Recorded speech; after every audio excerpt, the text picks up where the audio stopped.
네, 안녕하세요. 인버스파의 샌디입니다. M입니다. 네, 안녕하세요. 주식은 왕기입니다. 네. 왕기입니다. 네. 네, 그 엔비디아에 대해서 이제 오늘은 얘기. 네. 매주 이제 테슬라, 엔비디아, 비트코인 얘기하고 있어요. 그렇죠. 지금 뭐 별로 본 사람 없는데 우리가 채널이 좀 몇 개가 있어요. 네. 좀 많이 있는 방에 또 올릴 수도 있지만 테스트 버전이어가지고 네. 이걸 또 보시는 분들은 땡큐구나 하고 잘 따라오시기 바랍니다. 우리 잘해요. 네. 잘하나요? 네, 저는 괜찮은 것 같습니다. 그래요? 너무 잘하고 있죠. 엔비디아로만 지금 시작한 한 달 동안 얼마 드셨어요? 한 800만 원 정도? 이번에 또 그 그래니시어즈 인버스 2배 네. 이게 배당을 8.6%를 주더라고요. 네, 네, 배당을 좀 세다. 많이 줘요. 네, 인버스지만 배당을 줍니다. 네, 맞아요. 작년에는 100% 줬어요. 네, 그러니까 인버스라고 배당이 없다 이렇게 생각하시면 안 돼요. 이거 미국 주식은 네. 배당이 굉장히 호의적이라 배당이 나옵니다. 와, 네. 인버스 배당 8%면 8.6%. 8.8. 와, 진짜 너무 세다. 세죠. 네. 네. 그래가지고 그리고 그거 거의 이틀 만에 줍니다. 네, 30을 하고 원래 하는데 이제 우리나라 들어오는 건 3, 4일이 더 걸릴 때도 있지만 네. 바로 줘요. 저 아직까지 안 들어왔어요. 주겠죠. 네. 네, 준다고 하니까 주겠죠. 네. 증권사가 받은 거예요. 네. 어쨌든 바로 우리는 배당이 네. 12월에 딱 끝나면 4월 달에 줍니다. 잊어버릴만 하면 들어와요. 아. 진짜 가만히 잊고 있는데 갑자기 배당 들어왔다고 해서 약간 네, 좀 행복할 현금으로 때도 들어옵니다. 있죠. 네, 네. 진짜 그런데 이제 미국은 일주일 안에 준다는 거. 네, 그리고 인버스도 배당을 준다는 거 한 번 더 체크해 보시고. 네. 어쨌든 지금 엔비디아는 그래도 잘하고 있으니까 네. 엔비디아 어떻게 될 것 같아요? 저는 그때도 한번 말씀드렸는데 고점이 점점 낮아지고 이제 하락할 거다 해서 이제 하락이 왔었고, 그리고 저는 다시 한번 반등이 있을 거다, 그게 148 정도일 것 같다, 그래서 이제 한번 팔아서 수익 실현을 한 거기 때문에. 근데 지금 한 138이죠. 근데 아직도 근데 반등 중인 거라고 생각이 듭니다. 그래서 148까지 그 정도 라인까지는 다시 갔다가 떨어지지 않을까. 근데 이번에 떨어질 때는 좀 크게 떨어질 거다라는 생각을 하고 있어서, 네, 그리고 엔비디아가 지금 브로드컴에게 밀렸다라는 소식이 좀 많이 들려오고 있어요. 근데 근데 어제 엔비디아 네. 혼자 오르던데. 네, 말했잖아요.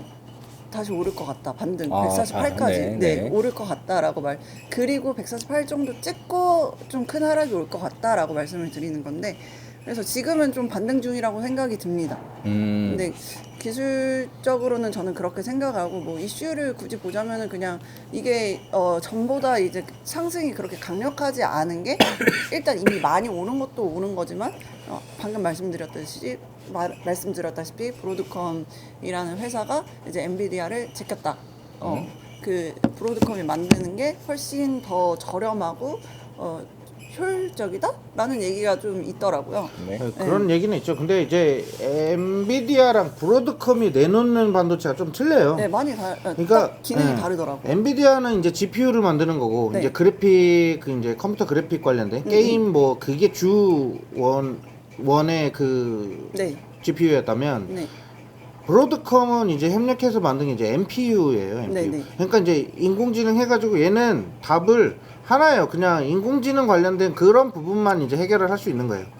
이제 뭐 예를 들면 GPU는 이미지도 만들고 뭐 여러 가지를 다 이용을 할 수 있다고 하면 NPU는 딱 하나 네, 인공지능 맞아요. 딱 하나에, 학습하는 거. 네, 네. 딱 적용할 수 있다고 그쵸. 하더라고요. 근데 일단 가격 차이, 네. 전력 차이 이게 맞아요, 엄청 크죠. 맞아요. 제가 말씀드리고 싶은 게 그거요. 네.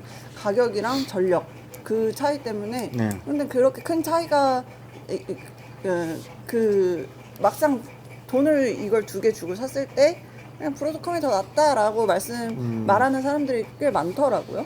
그래서 이제 좀 밀렸다 이런 식으로 얘기를 해서. 네, 그런 부분들. 네. 그러면은 뭐 좀 올라갔다 떨어진다? 네. 브로드컴의 밀림에도 불구하고 한 번 올라간다? 네, 148까지는요. 지금 뭐 딱히 이슈가 있는 건 아니지만, 네, 그 그냥 기술적으로 원기 봤을 씨는요? 땐 그렇습니다. 저는 엔비디아 더 간다에 봐야 될 것 같아요. 이전에 우리가 이제 지난 영상들 보면 엔비디아는 떨어질 것이다라고 얘기했잖아요. 네. 그때 맞았어요. 또 떨어지죠. 조정 자리를 우리가 잘 본 것 같아요. 네. 근데 일단 지금 이제 엔비디아의 이제 재료 이슈들을 좀 체크해 보면 이번 CES 2024에서 기조연설 1번이 젠슨왕이에요. 그러니까 자기가 이제 내놓는 기술들을 뽐낼 수 있는 자리 첫 번째에 앉는 거죠. 그러니까 거기에서 이제 AI 반도체는 이제 블랙엘에 대해서 이제 언급을 할 거고, 항상 블랙엘에 대해서 언급할 때 주가가 어떻게 됐는지 우리가 흐름을 보면 굉장히 많이 올랐습니다. 그 기대감. 그러니까 그런 부분들도 있고 일단은 뭐 NPU가 나오면서 대항마가 생기면서 엔비디아를 잡아먹을 것이다라는 이런 헤드라인들이 많이 있기는 했었거든요. 근데 NPU 같은 경우는 잡아먹으려면은 진짜 그 인공지능 그 학습하려고 하는 기업들이 대거 뛰어들어서 투자해야 돼요. 그래서 나온 게 지금 뭐 애플도 그렇고 뭐 구글도 같이 협력해서 만든다라고 하는데 일단 그건 결과가 좀 나와봐야 될 것 같고요. 이거 수요는 한번 봐야 될 것 같고 그리고 저는 양자 컴퓨터 얘기를 꼭 하고 싶어요. 네. 양자 컴퓨터를 제가 요즘 자꾸 눈여겨서 보거든요. 저도요. 네, 근데 양자 컴퓨터 좀 어렵긴 합니다. 네. 확실히 어려운 이제 이 섹터 안에 있는 업종이긴 한데 이제 엔비디아가 양자 컴퓨터를 툭툭 건드려요. 이게 어디냐면 아이온 Q가 엄청난 주가 상승이 있었잖아요. 네, 맞아요. 양자 컴퓨터로. 아이온 Q랑 엔비디아랑 구글이랑 셋이서 힘을 합쳐가지고 지금 양자 컴퓨터를 지금 개발하고 있거든요. 네. 근데 여기에서 확실히 필요한 건 엔비디아의 GPU가 없으면 그걸 할 수가 없습니다. 그래서 엔비디아가 양자 컴퓨터에 대한 이슈를 한 번에 또 집어삼킬 수가 있어요. 그러니까 엔비디아 안에서 이 쿠다라는 시스템이 있어요. 네. 이 GPU를 구동할 수 있는 유일한 프로그램이에요. 네. 이 쿠다 때문에 어쩔 수 없이 구글이든 어디든 지금 아이온 Q도 이 쿠다 시스템을 무조건 쓸 수밖에 없는 상황이에요. 독점이에요, 엔비디아가. 이렇다 보니까 엔비디아 GPU를 안 쓸 수가 없는 상황인 거고 그 쿠다 시스템을 이용하려면 결국엔 엔비디아의 허가가 있어야 돼요. 엔비디아의 기술이 있어야 돼요. 그래서 그러니까 엔비디아가 양자 컴퓨터도 집어 먹을 수밖에 없는 유일한 기업이다. 되게 센 놈이에요. 대상이에요. 제가 봤을 때는. 네, 대표님은 어떻게 생각하세요? 저요? 네. 우선은 기본적으로 이제 젠슨왕이 가장 잘한 부분은 그 신규 투자를 많이 했죠. 네, 이제 M&A. 그것도 좀 문제인 것 같아요. 신규 대만에도 어디다 지었지? 네, 네. 신규 투자를 많이 했는데 죄송해요. 신규 투자를 하는 것들은 이제 M&A를 중심으로 얘기하는 겁니다. 최근에 네. 이스라엘 그 반도체 기업도 인수를 했죠. 네. 네, 이렇게 하면서 또 반독점법을 말이 나왔지만 어쨌든 완료가 됐다고 한 3일 전에 나왔습니다. 아무튼 그렇게 신규 투자를 많이 했는데 그게 스타트업들이 굉장히 많아요. 네.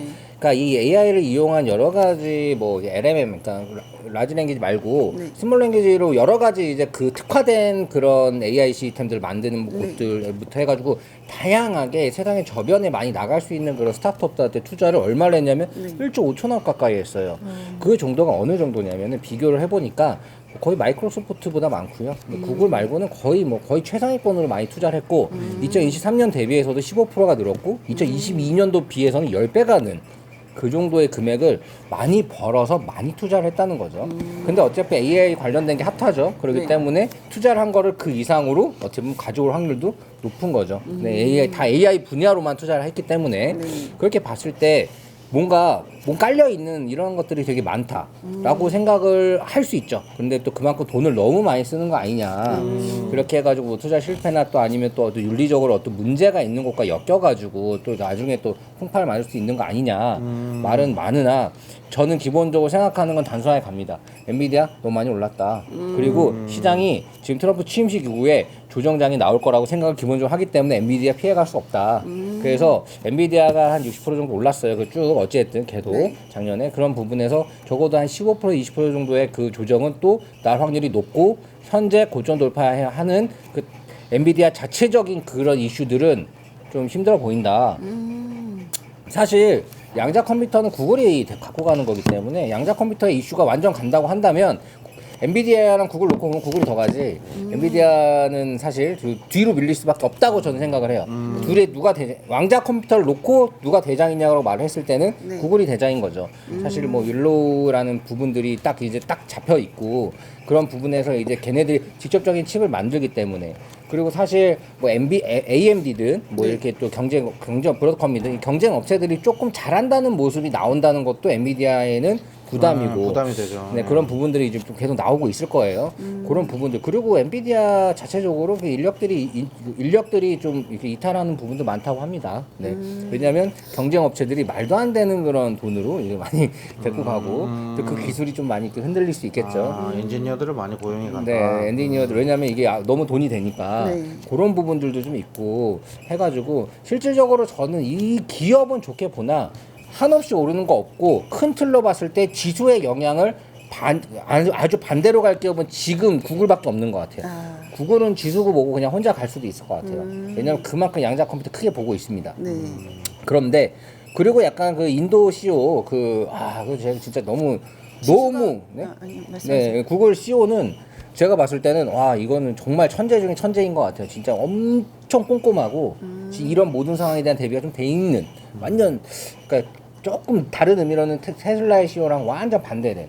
세상 꼼꼼합니다. 네. 자 아무튼 뭐 그런 부분들로 봤을 때 구글 말고는 나머지는 지수의 영향을 많이 받을 것 같다라고 기본적으로 생각하기 때문에 네. 저는 1, 2월은 어느 정도 여기서 빠지면 빠졌지 올라가진 않을 거라고 좀 강력하게 생각을 하고 있어요. 네.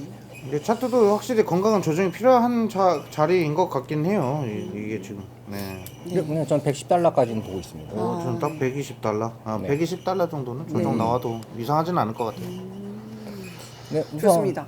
네. 좋아요? 네, 좋습니다. 근데 위에 얼마까지 올려놓은 148까지 보고 148까지 그래요. 아무튼 148? 네. 뭐 직접 뭐 거래를 하니까 네. 뭐 그렇고 원기 씨도 잘 네. 네. 뭐 많이 썼는데 뭐 얘기한 거 너무 적은 거 아닌가요? 뭐 이게 핵심적인 내용만 용축해가지고 말씀드렸습니다. 그래요? 네. 좋습니다. 네. 그러면 구구절절 설명드리면 안 들어가니까. 네. 안 들어가요? 들어가도 되는데. 머릿속에 안 들어가실까봐. 그래요? 네, 알겠습니다. 여기까지. 여기까지 오늘 인버스퍼였습니다. 엔비디아였어요.